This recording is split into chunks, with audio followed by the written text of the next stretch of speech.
Welcome back, students. Today we're going to talk about retrieval and dissociative disorders. So, retrieval being the final process of memory. So, we've talked about encoding, we've talked about storage, and now we're going to talk about retrieval. Specifically, how retrieval works, but also what can go wrong with retrieval. So, we're going to start today with a pop quiz. Don't worry, it's not for points, just want to see how you do.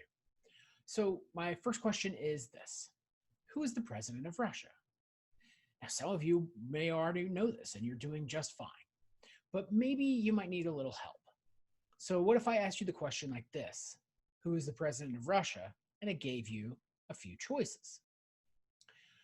So, you may have found this one to be a little bit easier than the first. That's because you're getting a memory cue when you get multiple choice. So, recall. The first question was asking you to use recall, and the second was to use recognition. So a multiple choice question on a test is a recognition type of a thing, and a short answer is more like a recall. Okay, so recognition. In recognition, a person identifies an object, idea, or situation that they have or haven't experienced before, which is actually really nice because, when you see your friends in the hallway, you recognize them. If we didn't have this ability, we would have to relearn who the person was every single time we see them. Recall, on the other hand, is reconnecting previously learned material. And sometimes this can cause us to have errors. For example, which of these is correct?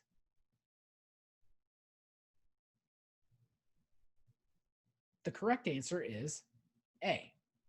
So why is it that you don't know which of these pennies is the correct penny? Well, that's because you've experienced a recognition error. We confuse things that look familiar to us or that are similar looking to us, but there's a good chance that you never encoded the details of a penny because you never really needed to encode those details. So retrieval is not an all or nothing process. It is step by step, and this can lead to errors. So we're going to watch a short video about the tip of the tongue phenomenon, something I'm sure most of you have experienced at some point in your lives. Encoding specificity. So there are 3 ways that we can encode, like specific ways. We can encode based on the environment that we were in. This is known as context dependent. We can encode based on the state we are in. So for example, with context dependent, the best way to study is, or to take a test, is to study in the same place where you learned the material. Also, what can happen if you study in your bed, for example, when you do that, you're starting to associate your bed, which is normally associated with sleep, with the anxiety of whatever it is you're learning. And then you'll find that later on, it's difficult for you to sleep. Or you may experience sleepiness when you're trying to learn the material in class because you associate your bed with sleep, and now you're associating the material you're learning with sleep as well. State dependent is like if you're chewing gum when you learn the material, you need to be chewing gum again because you get a little sugar boost or something. Or if you're drinking coffee every day in class, you should drink coffee the day of an exam. And then the last one is mood congruent. So it helps to be in the same emotional state we were in, not the same, physical state that we were in. So you can use these to your advantage. One of my favorite experiments in psychology was how they actually tested this. And the way they did this was they put people in scuba gear and put them underwater, and then they had them memorize a list of words. They wanted to know, would the people remember the words, would they recall the words better if they were underwater in scuba gear, or would they do better on land? And surprise, surprise, the people who learned the material in scuba gear underwater tended to remember the information better when they were also underwater. Forgetting. So why do we forget?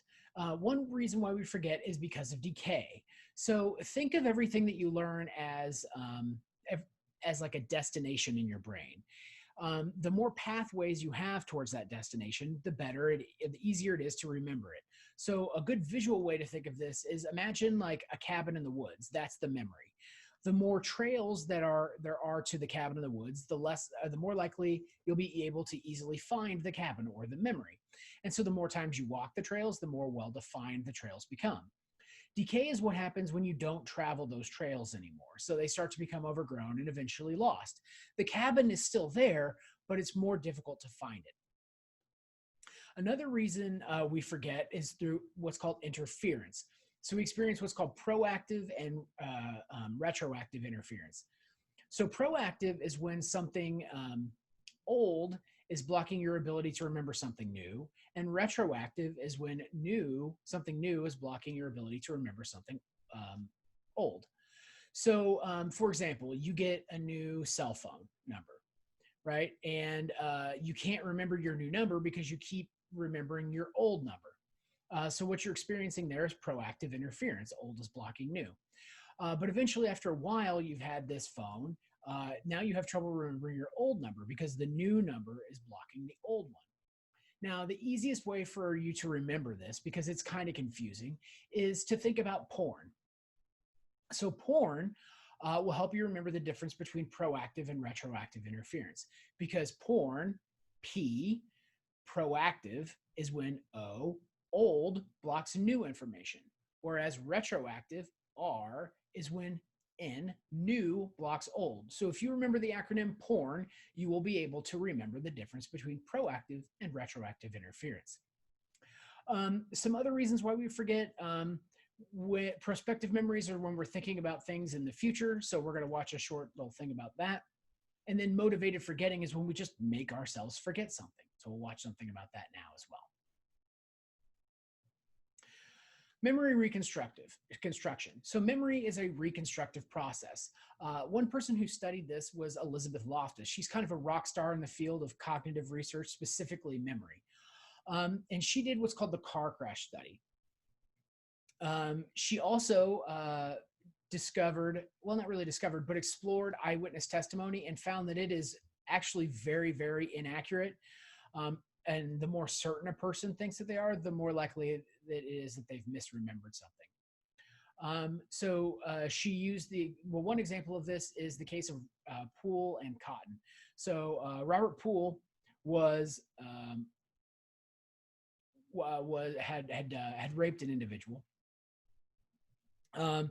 And they picked up a guy named Cotton for the offense. Cotton was innocent, and he insisted he was innocent, but the woman who was sexually assaulted was certain that it was Cotton.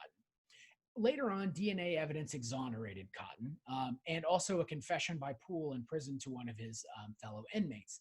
And the woman, and she and Cotton have become friends. They wrote a book called Picking Cotton, which, by the way, is a terrible choice for a book, a terrible title for a book, I mean.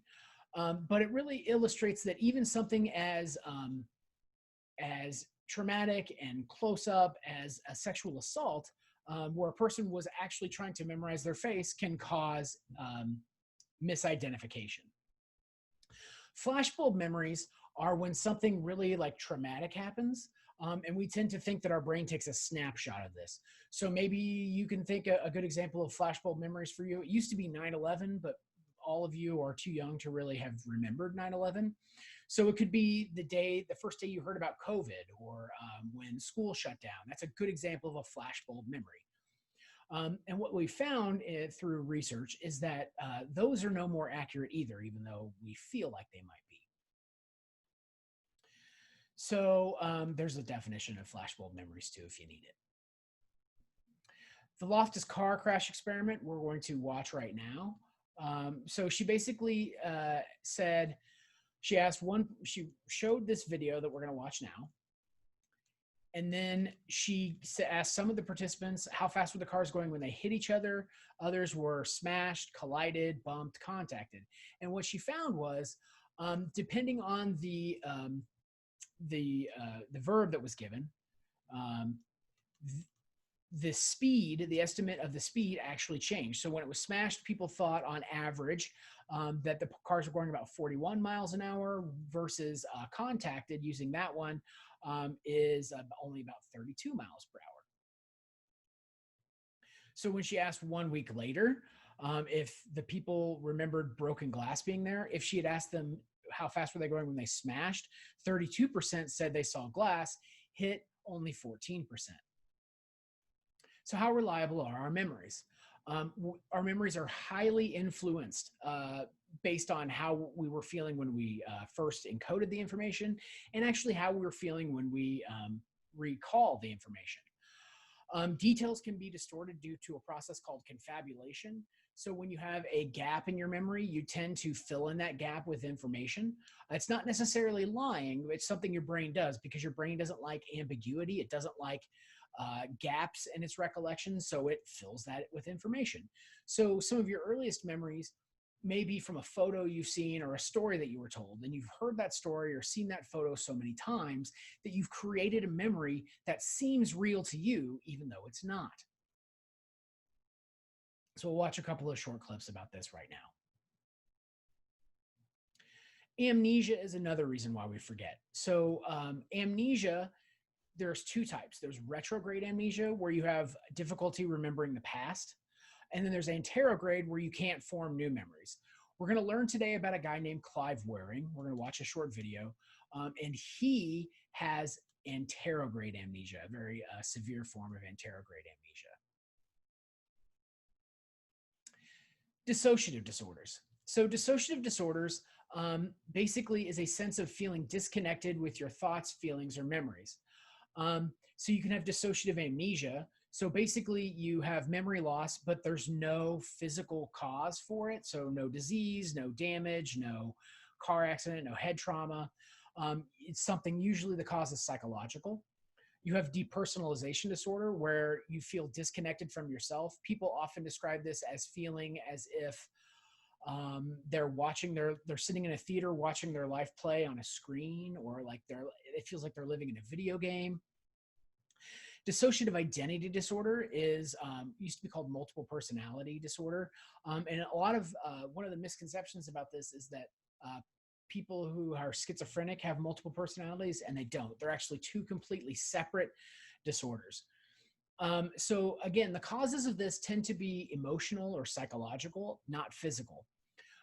This is probably one of the most controversial forms of mental illness, because it doesn't really exist as a diagnosis there are no recorded cases of this in history until about the 1970s. So there are nothing recorded before this. And so a lot of times people believe that it's a therapist that's kind of like priming their patient or their client. So I would say this is the most controversial one, and I would encourage you to do a little more research on this too, if you're interested in learning. And that, ladies and gentlemen, is all I have for you today. If you have any questions, let me know. Otherwise, have a great day.